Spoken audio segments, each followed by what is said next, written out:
आपल्या सर्वांचे लाडके, महाराष्ट्राचे नव्हे तर संपूर्ण भारताचे लाडके केंद्रीय मंत्री आदरणीय गडकरी साहेब, ज्यांच्या दररोज रस्त्याच्या माध्यमातून, पुलाच्या माध्यमातून, विविध प्रकल्पाच्या माध्यमातून आपल्याला त्यांचं दर्शन घडत असतं. असे गडकरी साहेब आपल्या शहरामध्ये आज आलेले आहेत.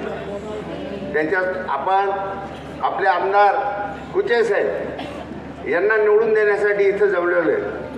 आमचे अरविंदरावजी चव्हाण साहेब सुद्धा त्यासाठी आलेले, ब्रह्मानंदजी चव्हाण आहेत आणि व्यासपीठावर बसलेले सगळे कार्यकर्ते. साहेब वेळ थोडा आपल्याला नागपूरला जायचं आहे, पण माझ्या मनात एक गोष्ट आहे ती कोणाच्या मार्फत बोला मला समजत नाही असेल तेवढं बोलतो. साहेब महाराष्ट्रामध्ये निवडणुका सध्या खूप म्हणजे गेल्या 50 वर्षात निवडणुका नाही झाल्या अशा महाराष्ट्राच्या निवडणुका चालू आहेत. निवडणूक संपूर्णपणे जातीवादावर गेलेली, भयंकर सगळीकडं जातीवादाचं तांडव पसरलेलं आहे. मारामाऱ्या व्हायला लागल्या, जाळपोळ व्हायला लागली, अनेक सुखद दुःखद घटना व्हायला लागल्या. आज सगळीकडे नेते प्रचारासाठी फिरतायत. आता गडकरी साहेब म्हणाले सभा लवकर आटपा, मला नागपूरला जायचं, अजून 4 सभा घ्यायच्या. साहेब माझी अशी विनंती आहे की महाराष्ट्रामध्ये युती सरकार, भारतीय जनता पक्ष अतिशय ताकदीने काम करतो. खूप ताकद लावा लागली, जिंकण्याकरता खूप प्रयत्न करावे लागायला लागले.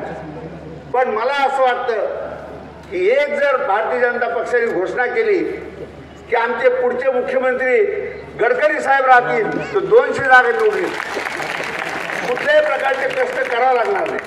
साहेब तुमच्याकरता मुख्यमंत्री पद हे फार छोटी गोष्ट आहे, लहान गोष्ट आहे. साहेब तुम्ही केंद्रीय देशाचे अध्यक्ष राहिलेले, महाराष्ट्र कदाचित तुमच्याबद्दल फार मोठं स्वप्न अजून पाहत असेल, परंतु महाराष्ट्राला आज गरज आहे सर, विरोधी पक्षाचे लोक लाईन लावून तुमच्या मागे उभे राहतील आणि पाठिंबा जाहीर करतील की गडकरी साहेबांना जर मुख्यमंत्री करत असले मग महाराष्ट्रामधला सगळा जातीवाद संपुष्टात येईल, सगळी जाळपोळ संपुष्टात येईल आणि आपल्या स्वप्नात जो महाराष्ट्र आहे, आपल्याला ज्या दिशेने महाराष्ट्राला घेऊन जायचंय तो त्या दिशेने महाराष्ट्र जाईल.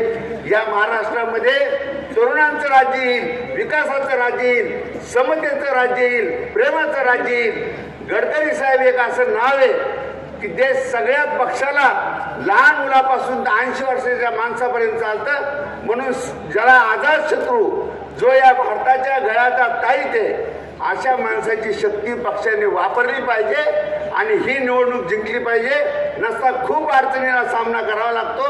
आता ही माझी गोष्ट आपण मोदी साहेबांपर्यंत, अमित शहा साहेबांपर्यंत, कुचे साहेब तुम्ही किंवा कोणाला तरी पोहोचणं करायला सांगा, एवढीच विनंती करतो. माझे 2 शब्द संपवतो. धन्यवाद.